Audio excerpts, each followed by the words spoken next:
ताई तुमचं नाव सांगा. माझं नाव रुपाली निमकर. रुपाली ताई, काय माहेर म्हटल्यानंतर काय डोळ्यासमोर येतं? कोण डोळ्यासमोर येतं माहेर माहेर म्हटलं की हा सगळा जिव्हाळ्याचा विषय आहे. बरोबर. त्यामुळे सगळे आजी आजोबा आई वडील बहीण भावंड सगळी समोर येतात. त्यातल्या त्यात मला एक प्रसंग भावनिक असा सांगावासा वाटतो तो माझ्या वडिलांचा. वडील माझ्या आता सध्या नाही आहेत. 15-20 वर्ष म्हणजे माझं लग्न झाल्यावर लगेचच वारले ते. माझं लग्न झाल्यानंतर माझी जरा तब्येत बिघडलेली होती, तर त्यांना पायानं आधू होते ते आणि दिसत पण नव्हतं त्यांना. असं त्यांना मला बरं नाही हे कळाल्यावर ते बसनं एकटेच सातारला आले. कराडवरनं एकटेच जवळजवळ 90% दिसत नव्हतं. तरी पण ते आले आणि आल्यानंतर घरात आल्यानंतर मी नमस्कार करून मिठी मारली तर त्यांना ताप होता अंगात. मी म्हणलं अहो तुम्हाला ताप असताना तुम्ही इकडे कशाला? तर तुला बरं नाही म्हणून मी आले आणि त्याच्यानंतर थोडे 6 महिन्यात ते गेले. त्यामुळे ती चुटपुट अगदी मला लागून राहिलेली आहे आणि म्हणजे हा माझ्या दृष्टीनं खूपच प्रेम तसं मला मिळालंच नाही कुणाचं. परत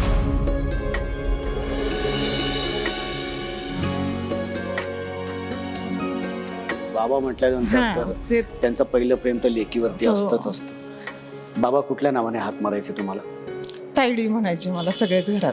तायडी बोलायचे. आता ते हाक मिस करत असाल ना तुम्ही? हो, ते खूपच मी मिस करते. माझे वडील बाकीचे तर आहेतच, पण हा प्रसंग मला जरा मनाला भावणारा आणि लागून गेलेला आहे तो मी सांगितला. त्याच्यात माझ्या आजीचा एक कॉमेडी प्रसंग आहे तो पण सांगते. आजी माझी एक 90 वर्षाची आईची आई होती. ती 90-92 वर्षाची होती, पण ती दवाखान्यात गेली की तिला जरा बरं वाटायचं काहीतरी होत असले की, आणि औषधं घेऊन यायची आणि औषध आणले की गोळी गिळता येत नाही म्हणून ती भांड्यात वगैरे टाकून ठेवायची आणि तिला वाटायचं काय की आता ते विरघळलं की घेऊयात म्हणून, आणि थोड्या वेळानं ती विसरून जायची आणि तिला वाटायचं काय गढूळ पाणी झाले वाटतं हे, म्हणून ते फेकून द्यायची आणि न औषध घेताच बरी व्हायची. एक छानसा प्रेम. अच्छा, क्या बात आहे.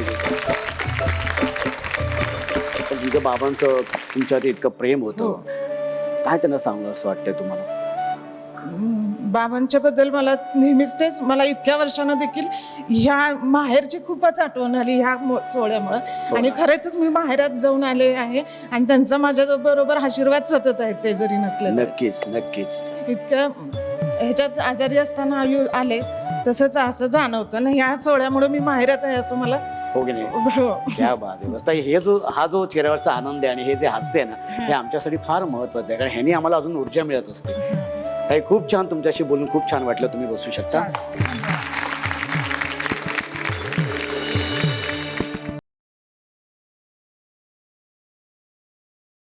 ताई तुमचं नाव सांगा. माझं नाव जयश्री नागेश सगरे. जयश्री ताई, माहेर कुठलं तुमचं? माझं माहेर रहमतपूर, सासर सातारा. सासर सातारा. किती वर्ष झालीत लग्नाला? माझ्या लग्नाला 30-35 वर्ष झाली. 30-35 वर्ष.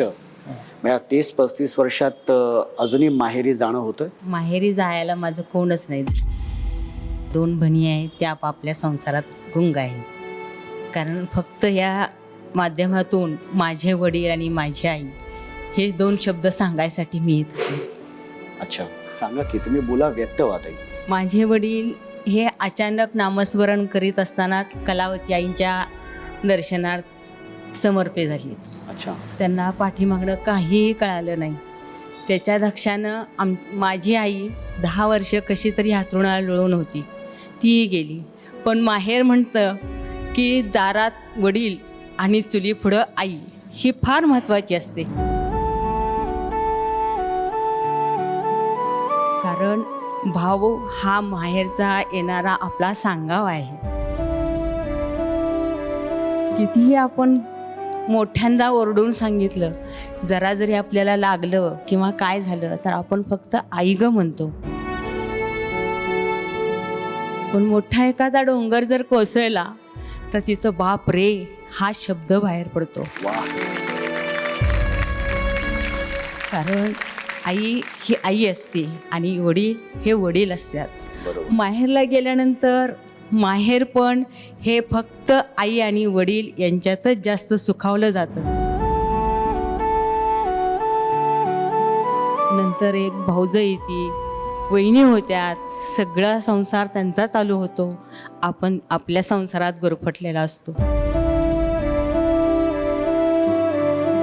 एवढंच सांगायचं आहे, माहेरसारखं आणि सासरसारखं दोन्ही एकत्र जुळून राहील ते माहेर. वा, किती सुंदर ताई तुम्ही बोललात, खूप सुंदर बोललात तुम्ही. आणि तुम्हाला खरं सांगू का, तुमच्यातलं एक तुम्ही बोलत असताना एक वाक्य मला इतकं आवडलं ना, की म्हणजे दरवाजात वडील आणि चुलीसमोर आई, बाहेरचा सांगावा म्हणजे भाऊ, हे अत्यंत महत्त्वाचं वाक्य आणि इतकं गोड वाक्य आहे ना. मला खरंच इतकं आता खरं तर ते बोलताना अंगावरती मला एकदम काटा आला आणि डोळे हलकेसे माझे पाणावले. मला खरंच आवर्जून सांगावं असं वाटते की मी खरंच खूप नशिबान आहे की महाराष्ट्रातल्या तमाम तायांच्या माहेरचा मी एक सांगावा म्हणून इथे येतो आणि ती संधी मला सन मराठीने दिली. मी त्यासाठी मी खरंच सन मराठीचे अगदी मनापासून आभार मानतो. मला भाऊ नाही, माझा भाऊ म्हणून तुम्ही आहात, म्हणून मी आज तुम्हाला हे स्पष्टपणे सांगू शकले. मला भाऊ नाही. खूप सुंदर ताई. ताई, पण काय अशी आईची किंवा बाबांची तुम्ही आठवण सांगाल किंवा एखादा प्रसंग तुम्ही सांगाल? माझे वडील, मी बाहेर गेले म्हणून माहेर लग्न झाल्यानंतर थोडा रुसवा, राग, घरातलं वातावरण याच्यावर मी फार रुसून गेले.